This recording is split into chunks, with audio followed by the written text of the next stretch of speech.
Bienvenue dans votre rendez-vous éco. Alors, quel sera l'impact de la taxe d'habitation sur votre pouvoir d'achat?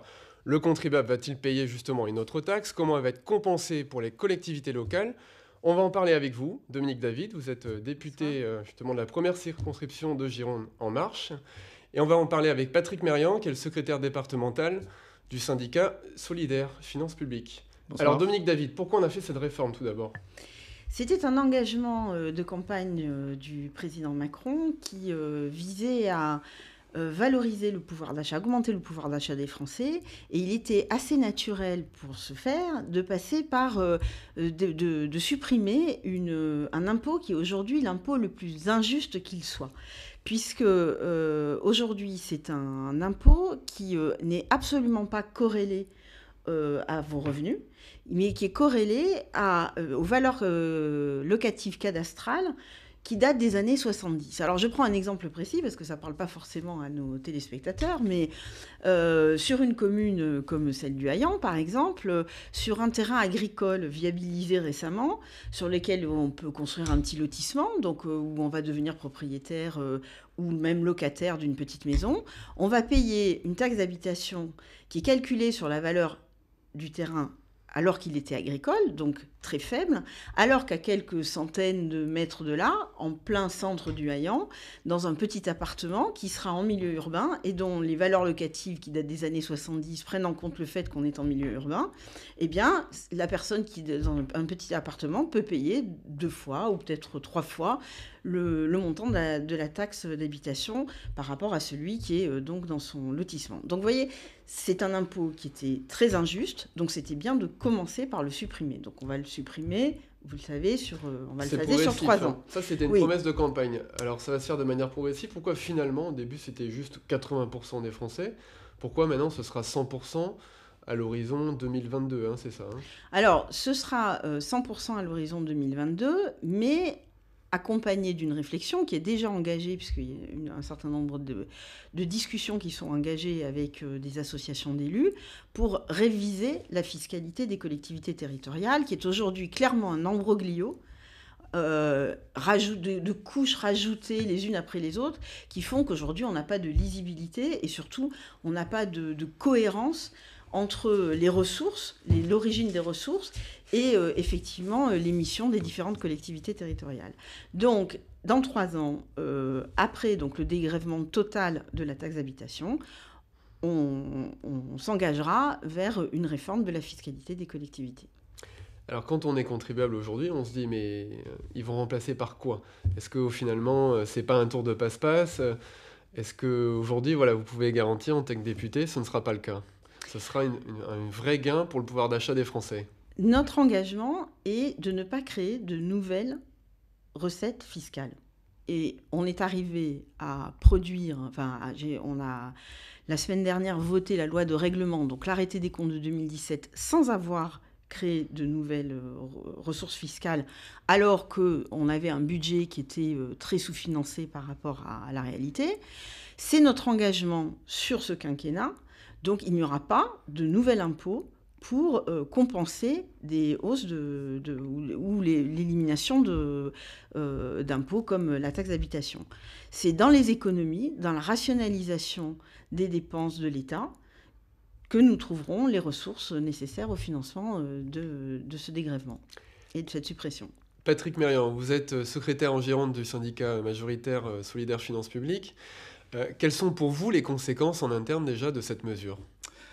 Alors, d'abord, je voudrais dire quand même qu'à Solidaire, on considère que M. Macron est un illusionniste. Il pratique un jeu de bonneteau fiscal qui est assez dangereux pour nous, pour le pacte social, et qu'il ne suffit pas de rajouter d'un côté en retirant de l'autre pour faire croire que c'est une vraie réforme. Pour nous, ce n'est pas une réforme, c'est une mesure, simplement. Une véritable réforme fiscale, ça voudrait dire qu'il faudrait mettre à plat tout le système fiscal pour le rendre plus juste, plus lisible, plus stable. Et pour nous, c'est effectivement pas le cas. Y compris du coup les impôts fonciers. Y compris les impôts fonciers, tout à fait. Alors, on parlera Est-ce que c'est certainement pas des un premier solutions. pas justement vers une réforme plus profonde de la fiscalité locale? Alors, il ne nous semble pas, parce que cette réforme de la taxe d'habitation n'est pas une suppression comme on l'entend dans la presse, c'est un dégrèvement de la taxe d'habitation, ce qui n'est pas tout à fait la même chose. Pour nous, la réflexion est forcément utile et on est très content qu'il y ait de la réflexion, mais ce que nous, on attend en tout cas, c'est une véritable réforme fiscale, que je me disais, vraiment établir les véritables besoins, que chacun contribue à hauteur de ses moyens au pacte social et contribue, selon l'article 13 de la Déclaration des droits de l'homme et des citoyens, chacun à hauteur de ses moyens. La suppression totale, justement, de la taxe d'habitation pour tout le monde, c'est combien? C'est plus de 10 milliards d'euros? Là exactement, aussi, c'est combien vous avez chiffré, justement? Alors, on a vu dans un premier temps qu'effectivement, la promesse du président Macron, c'était 80%, et sous la crainte d'être retoqué par le Conseil constitutionnel, donc il s'est résolu à arriver à 100%. 80%, ça représente 10 milliards d'euros par an. Si on arrive à 100% du dégrèvement, donc de la taxe d'habitation, là, c'est 18 milliards. 18 milliards d'euros par an, ça veut dire qu'il va falloir les trouver ailleurs, hein. Je parle de jeu de bonneteau fiscal. On ne peut pas imaginer que les pistes même qui sont évoquées aujourd'hui sur la taxe foncière, par exemple, le reversement de la taxe foncière, soient suffisantes pour alimenter ces 18 milliards d'euros par an. Donc est-ce qu'on aura recours à un point de TVA, un point de CSG qui pèsera sur tout le monde au lieu de ne peser que sur la classe moyenne, qui est la cible nette dégagée par les parlementaires? Nous, on se pose beaucoup de questions et on ne voit pas en quoi ça pourrait être équitable. Oui, par exemple, si on regarde si on augmente justement la taxation sur les résidences secondaires, évidemment, ça ne suffira pas. Oui, mais le ministre de l'économie lui-même a déjà annoncé que les résidences secondaires seraient taxées, ainsi que les logements vacants, on les oublie aussi, ces deux types de logements seront taxés effectivement. Ça, c'est plutôt une bonne chose quand même. Alors c'est une bonne chose effectivement, mais il ne s'agit pas seulement de considérer l'assiette, mais la façon dont est calculé l'impôt et comment il est réparti équitablement, encore une fois, selon les capacités contributives de chacun. Quand je dis tout à l'heure que ça ne serait pas forcément équitable, la taxe d'habitation, par exemple, est 15% des personnes qui ne payent pas la taxe d'habitation. Et on peut se dire que ça pourrait être une bonne chose que le reste de la classe moyenne ne la paye pas. Sauf que ces 15% payent des taxes et des impôts tous les jours, hein. Ils payent la TVA, ils payent la CSG. Cette mesure progressive mise en place, par exemple, sur 3 ans, on n'a pas attendu la mise en place progressive de cette suppression, et plus exactement de ce dégrèvement, mais on a déjà augmenté le point de CSG d'1,7 depuis 6 mois, et notamment les retraités, qui eux aussi parfois sont exonérés de la taxe d'habitation, payent quand même la CSG, dès maintenant. Donc vous n'y croyez pas à ce que ce soit un cadeau justement fiscal d'Emmanuel Macron pour la population française? Non, on n'y croit pas du tout. Non, c'est un jeu de passe-passe, en fait, un jeu de bonneteau, je le citais tout à l'heure, et peut-être qu'on abordera... Mais ça pourrait passer par quoi, justement? Par quelle nouvelle taxe ou quel jeu Alors les pistes, c'est aux parlementaires de les avancer. Il y a un rapport de 150 pages qui a été émis par la Commission des finances de l'Assemblée nationale, missionné par le Premier ministre, qui évoque plusieurs pistes, mais je pense que Mme David l'évoquera peut-être, de prélever la part de la taxe foncière pour les départements, par exemple, ou de créer aussi un impôt national. Donc faire peser sur tout le monde une fiscalité qui n'appartenait qu'à certains.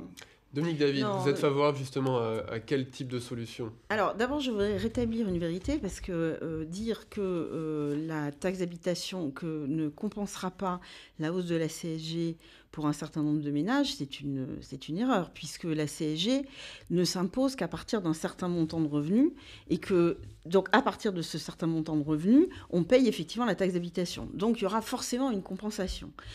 Aujourd'hui, les ménages qui ne payent pas la taxe d'habitation sont des ménages qui sont proches des minima sociaux, et on a proposé un certain nombre de mesures d'augmentation de minima sociaux, de chèques énergie, etc., qui viendront apporter aussi une forme d'augmentation de pouvoir d'achat pour ces ménages.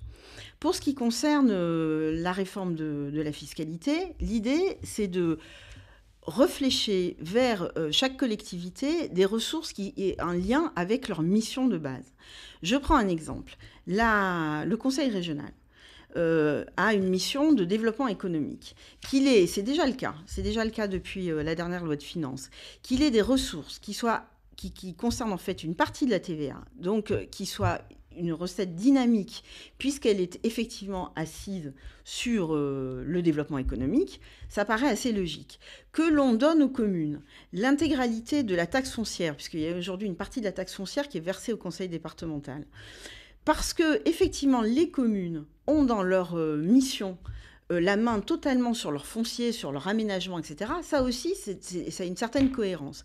Enfin, pour les conseils départementaux qui ont plutôt des missions d'ordre social, qu'on puisse drainer une partie de la CSG Donc, des recettes qui, cette fois encore, seront dynamiques, parce qu'elles sont assises sur la masse salariale notamment, qui, compte tenu de la baisse du chômage et du redémarrage de l'économie, augmente.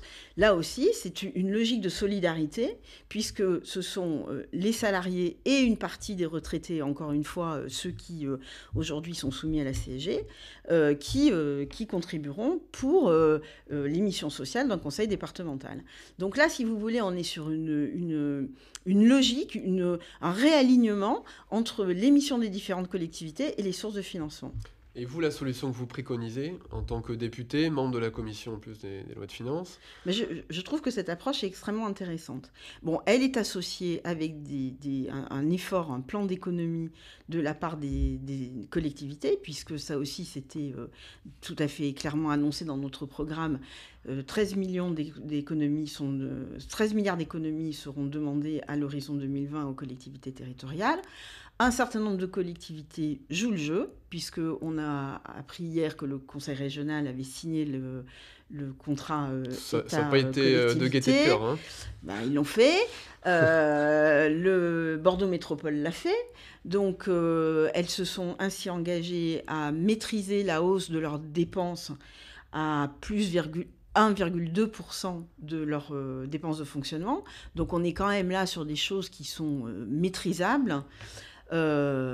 Moi, je viens du milieu de l'entreprise. Allez, si vous voulez rechercher des sources d'efficience et d'efficacité par rapport à ces dépenses, c'est pas un tabou. Donc, je crois qu'il faut aussi qu'on ne le considère pas comme un tabou pour ce qui concerne les finances publiques. Vous avez aussi une autre casquette, vous êtes élu local au Hayan. Comment c'est perçu justement dans les collectivités locales cette réforme? C'est la double peine. On avait déjà eu l'occasion d'affronter la baisse de la dotation globale de fonctionnement sur une mairie comme le Hayan qui fait 10 000 habitants. On a perdu 800 000 euros en 4 ans, donc ce qui était déjà énorme. Les 1,2% d'économies imposées sur le fonctionnement que vous évoquez, ils ne prennent pas en compte l'augmentation du nombre d'habitants et des besoins qu'on peut avoir sur une commune, des besoins sociaux notamment. Donc c'est une façon d'étrangler un petit peu les communes, de reprendre la main, que l'État reprenne la main sur le financement des collectivités, perdant un peu plus d'autonomie financière, mais aussi réglementaire sur tout ce qui concerne la commune elle-même, qui va imposer aux communes de faire des choix drastiques.